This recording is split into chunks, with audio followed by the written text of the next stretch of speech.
आराधना हम करते हैं। বাণী যি পাঠ কৰিবৰ কাৰণে যি প্ৰগ্ৰাম কমিটিয়ে মোক দায়িত্ব দিলে আৰু মই প্ৰগ্ৰাম কমিটিক মই ধন্যবাদ দিছোঁ আৰু ঈশ্বৰ জীৱাকো মই ধন্যবাদ দিছোঁ আৰু মই প্ৰথম বাণীটো মই পাঠ কৰিম। লোক 23:34 পদ। হে পিতৃ, এওঁবিলাকক ক্ষমা কৰা, কিয়নো এওঁবিলাকে কি কৰিছে তাক নাজানে। এই পবিত্ৰ বাক্যৰ পঢ়া আৰু শুনোতা সকলোকে ঈশ্বৰে আশীৰ্বাদ কৰে। বাৰমে শাস্ত্ৰাংশ পাঠ কৰে।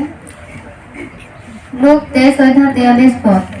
যীশুৱে তেওঁক ক'লে, মই তোমাক স্বৰূপে কওঁ, তুমিয়ে আজি গৰম দেশত মোৰ সংগী হ'বা। আৰু এই পবিত্ৰ বাক্য পঢ়াৰ যোগেদি ইয়াত উপস্থিত থকা সকলোকে ঈশ্বৰে আশীৰ্বাদ কৰক। পাঠটো হৈছে যোহন 19:26 পদ। হে নাৰী চোৱা তোমাৰ পুত্ৰ। এই বাক্যৰ যোগেদি ঈশ্বৰে সকলোকে আশীৰ্বাদ কৰে।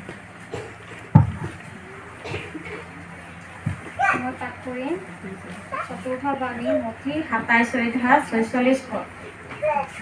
এলি এলি লামা সবক্তানি, অৰ্থাৎ হে মোৰ ঈশ্বৰ কিয় মোক পৰিত্যাগ কৰিলা। এই বাক্য পাঠ কৰা শুনোতা সকলোকে আৰু কৰ্তা সকলোকে আশীৰ্বাদ দান কৰে। মই পঞ্চম বাণী পাঠ কৰিম যোহন 15:28 পদ। মোৰ পীড়া লাগিছে। মই ষষ্ঠ বাণী পাঠ কৰিম যোহন 19:33 পদ। তাতে যীশুৱে সেই চিৰকাৰ পাই ক'লে, সিদ্ধ হ'ল, আৰু তেওঁ মোৰ দ্বাৰাই আত্মা অৰ্পণ কৰিলে। আমেন। বাক্য পঢ়াৰ যোগেদি ভয়ানক হৈ পৰিছে ৰাষ্ট্ৰবাদ।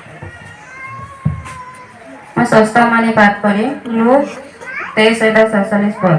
হে পিতৃ, তোমাৰ হাতত মোৰ আত্মাৰ সমৰ্পণ কৰিছো।